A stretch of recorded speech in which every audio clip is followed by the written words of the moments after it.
옛날 옛적 경상남도 밀양에는 1000년 이상 된 거대한 은행나무가 있었다. 이 은행나무는 마을 사람들 사이에서 신성한 나무로 여겨졌으며 매년 그 그림자 아래에서 축제가 열렸다. 나무의 줄기에는 세월의 흔적이 고스란히 남아 있었고 나무의 거대한 가지는 마치 다의 몸을 감싸 안 듯 넓게 퍼져 있었다. 무성한 잎사귀는 여름이면 시원한 그늘을 만들어 주었고 가을이면 황금비가 내리듯 반짝이는 은행잎들이 마을을 환하게 밝혔다. 전설에 따르면 이 나무에는 특별한 힘이 깃들어 있어 이 나무에 기도를 올리면 어떤 소원이든 이루어졌다고 한다. 그리하여 사람들은 자신의 소중한 꿈을 귀속말로 나무에 속삭이며 소원 주머니를 나뭇가지에 걸곤 했다. 그중 가장 유명한 이야기는 한 어린 소녀에 관한 것이다. 그녀의 이름은 할인이었다. 할인의 부모님은 일찍 돌아가셔서 작은 초가집에서 할머니와 살고 있었다. 할인은 항상 은행나무를 바라보며 부모님이 돌아오게 해달라며 기도하곤 했다. 그렇게 수년이 흘러도 부모가 돌아오지 않자 할인은 은행나무가 자신을 돌보지 않는다고 생각하게 되었다. 어느 날 밀양에 큰 가뭄이 들었다. 식량은 바닥나고 마을은 점점 쇠락해 갔다.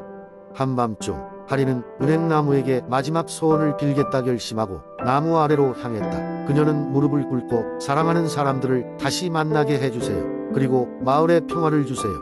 라고 간절히 기도했다. 그 순간 은행나무의 가지들이 갑자기 바람에 흔들렸고 할인은 눈을 감으며 깊은 잠에 빠졌다. 다음 날 할인이 눈을 떴을 때 놀랍게도 은행나무 주변에 맑은 샘물이 고여 있었다. 마을 사람들은 이 샘물을 마시고 새로운 힘을 얻었다. 곧 가뭄도 끝나고 마을은 다시 번영하기 시작했다. 할인의 소원 덕분이었다고 믿은 마을 사람들은 매년 그날을 기념하며 할인과 은행나무의 이야기를 전하며 축제를 열었다. 할인은 마을 사람들과 함께 오래오래 행복하게 살았다. 시간이 흘러 할인이 세상을 떠난 날 놀랍게도 은행나무에 한 가지가 기적적으로 꽃을 피웠다고 한다. 그 후 밀양의 은행나무는 마을의 수호신으로 여겨지며 사람들은 슬픔이나 어려움에 부딪힐 때마다 은행나무와의 인연을 기억하곤 했다. 이렇게 밀양의 은행나무는 단순한 나무 이상의 존재가 되어 사람들에게 희망과 위로를 주는 이야기 속에 남게 되었다. 두 번째 이야기 옛날 옛적 한국의 한적한 마을 진안에는 전설적인 숲이 있었다고 한다. 이 숲은 신비로운 생명체들과 마법의 기운이 가득해서 조용히 발걸음을 내딛는 것만으로도 사람들의 꿈과 상상을 자극하였다. 진안 마을에 사는 두 명의 소년 현수와 민주는 이 숲에 대해 어릴 적부터 이야기를 들으며 자랐다. 그들은 항상 숲속에서의 모험을 꿈꿔왔고 어느 날 드디어 큰 결심을 했다. 그날 아침 둘은 커다란 나뭇잎처럼 떨어지는 이슬에 반짝이는 숲 입구에 섰다. 민주나, 저 깊은 곳으로 들어가면 정말로 요정들을 만날 수 있을까? 현수가 호기심 어린 눈으로 물었다. 글쎄, 나도 잘 모르겠어. 하지만 분명 재미있는 일이 우리를 기다리고 있을 거야. 민주는 자신있게 대답하며 숲속으로 발을 내딛기 시작했다. 숲속으로 들어가면서 그들은 점점 초현실적인 분위기에 빠져들었다. 나뭇가지에서는 눈부신 빛이 흩어졌고 미세한 안개가 그들의 두 눈을 감싸며 환상 속에 있는 듯한 느낌을 주었다. 새들은 자신의 언어로 노래를 부르며 그들 주위를 맴돌았고 작은 동물들은 나뭇잎 사이로 모습을 드러냈다. 어느 순간 두 친구는 길을 잃고 말았다. 숲은 그리 쉽지 않은 미로였고 나침반은 미묘하게 돌아가며 방향을 가리키지 않았다. 그러나 그들이 당황하기 시작할 무렵 길 한쪽에 아름다운 빛의 길이 나타났다. 그것은 마치 지상으로 내려온 은하수처럼 반짝였고 그 끝에는 황금빛 문이 있었다. 저걸 봐, 현수야. 저 문은 꼭 뭔가 특별한 곳으로 이어질 것 같아. 민준이 외쳤다. 그들은 망설임 없이 빛나는 길을 따라가며 문을 열었다. 그곳에는 말로 표현할 수 없는 아름다움이 펼쳐져 있었다. 요정들이 공중에서 춤을 추고 있었고 벚꽃 나무는 사시사철 꽃을 피우며 노래를 부르고 있었다. 중심에는 나무로 만든 커다란 궁전이 있었는데 그 모습은 환상 속의 궁전을 연상케 했다. 요정들 중에서도 특히 아름다운 여왕이 두 친구를 맞이했다. 여러분, 우리가 오랜 시간 기다렸습니다. 여왕이 말했다. 숲이 여러분을 필요로 합니다. 이곳의 마법과 모든 생명체들은 여러분에게 달려있지요. 두 친구는 놀라움과 기쁨으로 여왕을 바라보았다. 과거 지난해 전에 내려오던 소문과 전설이 모두 사실이었던 것이다. 그들은 여왕의 소명에 따라 숲을 보호하고 마법의 기운을 다시 채우는 임무를 맡게 되었다. 그 이후로 변수와 민주는 지난해 전설 속에서 살아가는 존재가 되었고, 숲의 이야기는 앞으로도 많은 세대에 걸쳐 사람들에게 전해졌다. 사람들은 지난해 숲속에 들어가면 꿈을 실현할 수 있다는 믿음을 가지고 앞으로도 숲의 신비를 지키게 되었답니다. 세 번째 이야기. 옛날 옛적 동해의 푸른 바다와 야트막한 산들이 품에 안긴 포항에는 평화롭고 아름다운 마을이 있었다. 이곳 주민들은 농사와 바다에서의 어업으로 생계를 이어가며 풍요로운 삶을 살고 있었다. 마을의 중심에는 은빛을 띤 고운 모래사장이 펼쳐져 있었고, 그 근처에는 오랜 세월 동안 그 자리를 지켜온 크나큰 바위가 자리 잡고 있었다. 사람들은 바다를 사랑했고 그곳에 얽힌 전설들을 이야기하며 삶의 지혜를 얻곤 했다. 오랜 세월 동안 포항 사람들은 바다에서 힘을 얻고 그 힘으로 인해 서로 돕고 살았다. 하지만 어느 날 평화로운 마을에 이상한 소리가 들려오기 시작했다. 처음에는 파도가 치는 소리 같았지만 시간이 지나자 분명히 사람의 소리가 아니었다. 그것은 깊은 바다 속에서 나오는 듯한 음산한 노래였고, 날이 갈수록 더욱더 강렬해졌다. 사람들은 이 소리가 마을의 재앙을 불러일으킬 것이라 여겨 점점 두려움에 빠지기 시작했다. 그때 마을의 지혜로운 할머니가 젊은 어부 민수에게 찾아왔다. 그녀는 깊은 세월 동안 전해져 내려오는 전설을 이야기해 주었다. 옛적 이 바다에는 용이 살았다네.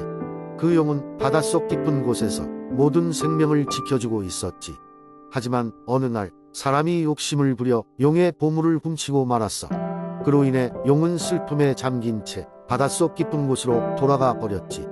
할머니는 민수에게 용의 보물을 찾아 그에게 돌려주는 것이 마을을 지키는 방법이라고 알려주었다. 결심을 굳힌 민수는 용감하게 바다로 나갔고 깊고 위험한 바닷속으로 뛰어들었다. 그는 고요한 바닷속에서 반짝이는 빛을 발견했다.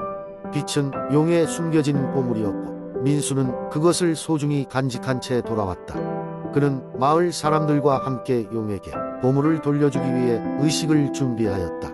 보물이 돌려지자 포항의 바다는 다시금 평온을 되찾았다. 바다에서 들려오던 음산한 노래는 사라졌고 대신 은은하고 맑은 바다의 노래가 들려오기 시작했다. 마을 사람들은 다시 평화로운 삶을 살 수 있게 되었고, 바다는 그들의 친구로 그리고 생명의 근원으로 영원히 남아 있었다.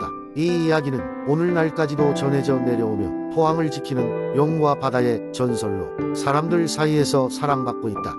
네 번째 이야기. 옛날 옛적에 한국의 아름다운 산과 강으로 둘러싸인 가평 지역에는 전설과 신비가 넘쳐 흘렀다. 그 중에서도 밤하늘에 달빛이 내리는 어느 특정한 날, 마을의 깊은 숲속에 나타난다는 달빛길에 대한 이야기가 전해져 왔다. 이 길은 고대의 정령들이 인간 세상과 소통하기 위해 만들어졌다는 얘기가 있었다. 그러나 이 길을 찾는 것은 굉장히 어려웠고 단지 전설처럼만 여겨졌다. 달빛길을 처음 발견한 이는 어린 소년 예준이었다. 예준은 호기심이 많고 상상력이 풍부한 아이로 항상 새로운 모험을 꿈꿨다.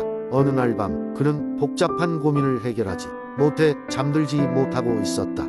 방 안에 창문을 통해 들어오는 달빛을 보며 마음을 진정시키려던 예준은 왠지 모르게 달빛이 숲으로 자신을 부르고 있다는 생각을 하게 되었다. 그날 밤 예준은 조심스럽게 집을 나와 숲으로 향했다. 숲에 도착하자 달빛이 유난히 밝은 한 길을 비추고 있었다.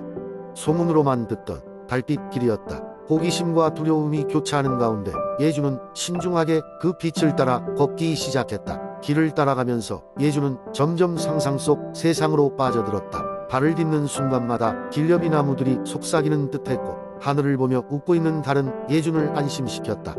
얼마 걷지 않아 예준은 한 아름다운 연못 가장자리에 도달했다. 그곳은 고대 정령들이 모이는 신성한 장소로 여겨졌던 곳이었다. 예준은 연못에 비친 자신의 모습을 보았고 연못 수면에 떠오르는 신비한 빛으로 인해 마치 다른 세계에 와 있는 듯한 느낌을 받았다. 이 순간 예준은 소원이 이루어질 것 같은 예감이 들었다. 그는 그동안 품어왔던 꿈과 걱정을 천천히 되뇌었다. 그리고 연못에 비친 자신의 모습과 눈을 맞추며 한 가지 소원을 빌었다. 얼마 지나지 않아 연못가의 출렁이는 물결 소리와 함께 예주는 눈을 감았다. 다음 순간 그는 집에 돌아와 있었다. 마치 꿈 같았던 밤의 모험은 현실인지 상상인지 분간하기 어려웠다. 하지만 그날 밤 이후로 예주는 더 이상 고민에 사로잡히지 않았다. 그는 언제나 달빛 아래 소원을 빌었던 순간으로 돌아가 자신이 원하는 것을 되찾았다. 시간이 흘러 예준의 이야기 능가평에 새로운 전설이 되었고 달빛길에 대한 신비한 이야기는 사람들 사이에서 오래도록 회자되었다. 그 누구도 달빛길을 다시 찾을 수는 없었지만 그 길을 걸었던 예준의 전설은 많은 이들에게 용기를 주었다. 현재도 가평의 밤하늘이 유난히 밝은 날이며 사람들은 달빛길의 존재를 믿으며 그곳에서 이루어질 자신의 소망을 마음속으로 기도하곤 한다.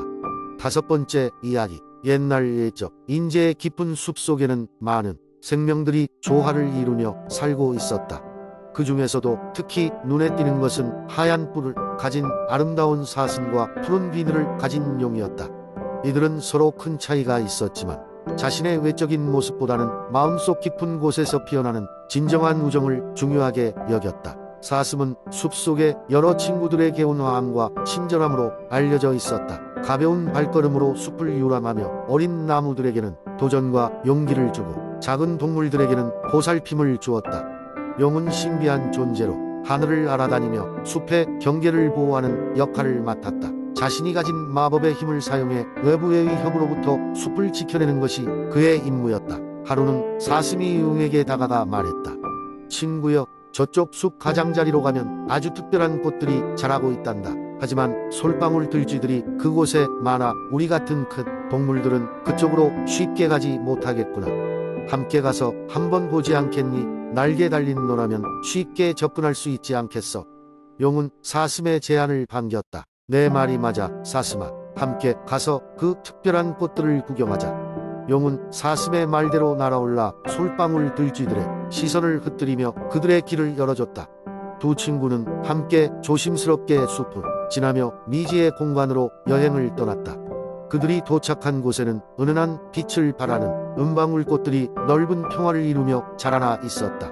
사슴은 빛나는 눈으로 꽃들을 감상하며 말했다. 참으로 아름답구나. 너와 함께 이 꽃들을 즐길 수 있어 정말 좋다. 용은 미소 지으며 고개를 끄덕였다.